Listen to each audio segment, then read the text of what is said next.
sa iyang kahimta nga adunay kakulian sa panglawas, wa gihapon niya kalimti ang pagtabang sa isig kataw sama sa paghatag og ayuda sa mga kabus. Siya ang Boholano nga si Ronald Casil, kinsa usa ka researcher ug photographer. Gusto niyang ipakita sa katawhan nga bisan sa pag-antos, angayan gihapon kang mutabang. Busa karong buntaga, ato siyang ila-ilahon, dinhilang sa GMA Regional TV Live.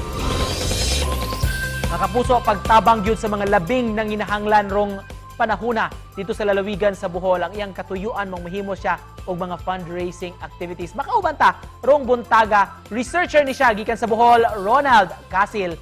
Kumusta, Ronald? Welcome sa GMA Regional TV Live. How are you doing rong buntaga bisan pa man sa miigong katalagman?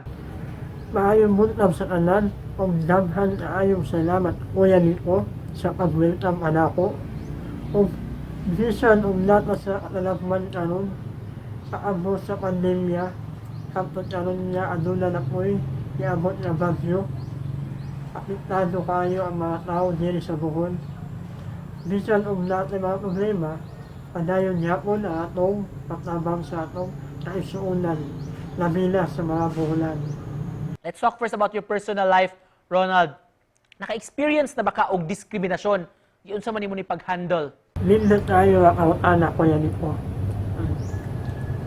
Sukan sa akong kakataw o niabot ako ang panimuot o sak ng una-una. Niabot na yun ang mga tamay or diskriminasyon niyo ako malingon. Tungkol kay pinyanin mo ko. Ano na ako dipito. Apan, ako lang ni ampo ang tanan. Ako ang minawat ang tanan kung unsay na anak ko. Eh, dili na ko nawaton. Ako man po'y maantos, ako na po'y masakitan. Despite sa imong kahimtang nganong ning decide man ka, Ronald, nga mutabang gihapon sa isig ka tawo o sa may sinugdanan ini. Bisan ako na kahimtang anulay kakulian o anulay lipit ng akong lawas. Ako ang iliniuha o base. Ganong dili man ako makaya na makaya man sa uban.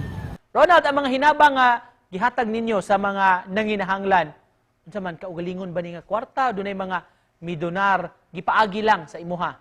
Number 1, support na sa mga OFW. Baon Joy number 1, OFW. Na mga viewers and followers na ako.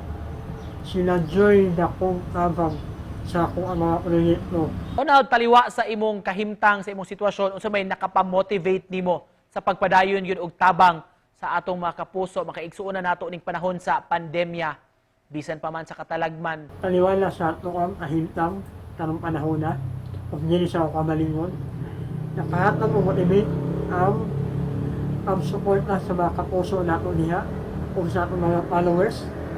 E kung wala sila, wala kay mahimo. Hindi para ako na sumdan. Dapat na ako ipadayon. Ay nabhan lang napnoo o nalita ka na ako. Para kanimo, Ronald, nganong di man babag, di gyud ang iyang himuong babag ang kakulian sa panglawas aron nga makatabang o makahatag ta og ginagmay nga ayuda sa mga nanginahanglan taliwa nining pandemya o katalagman. Ako na ko lipit mo. Ako ni paan og base para paan umoy o lakas para makakita sa mga katawhan niya. Kaya po na ho na na lipit mo. O dili na mawala ng pag-asa bisan og natay kakulian sa atong kamalingon. Ronald, kung mga kapuso nato karon nga nagtan-aw, gustong mo donate, mo course through sa ilang mga hinabang, asa man nila na ipaagi ug asa man kanila makontak. Mamahimo ba sad, Nald, nga isay-isay nimo namo ang panginahanglanon gyud unsa may labing gikinahanglan sa mga tawo diha sa inyo? Sa atong mga kaisunan niya ang mga kapuso nga naptan-aw karon, sa mga willing mo donate, pwede unin nga i-mensahe sa ako ang social media account o number 1 yun karon nga inahanglan sa atong mga kaisunan diri sa Bohol.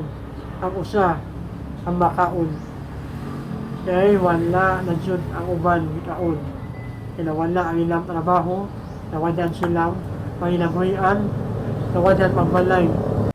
Og isip pa na post, Ronald, unsay mensahe nimo nga buot imong ipaambit, i-share sa atong mga viewers? At noong tayo mailan ang pamamahalan sa kapwa ay ini maoy paraan sa dali na makawas o makinabangay ka. Alright, daghan kay salamat sa pag-uban kanamo karong buntaga, Ronald, og believe me sa imong dedikasyon pagtabang gyud sa mga labing nanginahanglan. Mga kapuso, researcher gikan sa Bohol, Ronald Casil.